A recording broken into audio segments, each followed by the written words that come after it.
আসলে কেউ কারোর ভালো বোধহয় দেখতেই পারে না এখনকার দিনে। কাউকে কারোর মতন থাকতে দেওয়াই হয় না। কাউকে কারোর মতন ভালো থাকতে দেওয়াটা হয়তো কিছু কিছু মানুষের ভালো লাগে না, কারণ তাদের মনোবৃত্তি, মনের আকাঙ্ক্ষা, মনোবাসনা অন্য ধরনের।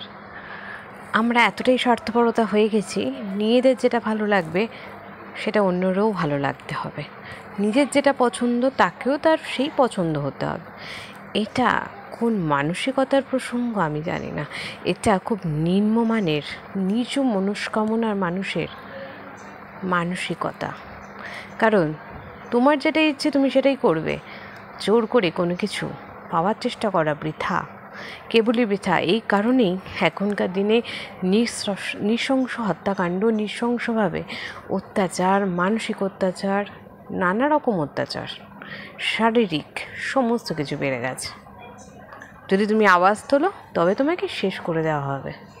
আর যত তুমি আরও ভয়ে থাকবে, ভয়ে মুখ বুজে সহ্য করতে থাকবে, ততই তোমার জীবন আরও সংকীর্ণতায় ভরে উঠবে। তাহলে বন্ধুরা, তোমরাই বলো তোমরা কোনটাকে গ্রহণ করবে? অন্যের ইচ্ছাটাকে প্রসঙ্গ দেবে, না নিজের ইচ্ছাটাকে প্রাধান্য দেবে? আমার বক্তব্যে নিজের ইচ্ছা, নিজের ভালো লাগা, নিজে কিভাবে চলবে সেটা কি প্রাধান্য দেওয়া উচিত। তোমার যেখানে মনে হবে তোমার কমফোর্ট জোন, সেখানটাই তুমি চুজ করবে। তাতে কে কী করলো যদি খারাপ হয়, তাহলে তার বিরুদ্ধে রুখে দাঁড়াতে হবে। তাতেও যদি না শোনে, তাহলে অন্য পথ বেছে নিতে হবে। কারণ নিচু মানসিকতার মানুষদের মনোবৃত্তি, তার ইচ্ছে, ভালো লাগাগুলো বা খারাপ লাগাগুলো তুমি কোনোদিনই পরিবর্তন করতে পারবে না।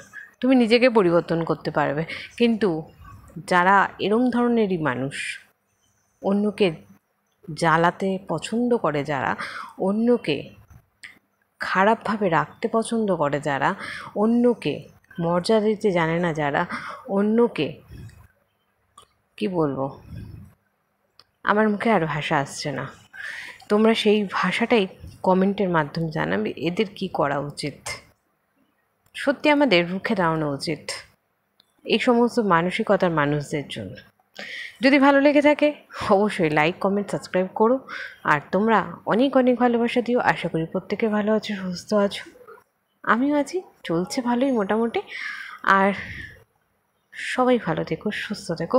এখানেই আজকের ভিডিওটি শেষ করলাম। তোমাদের উত্তরের অপেক্ষায় রইলাম। Bye bye to everyone.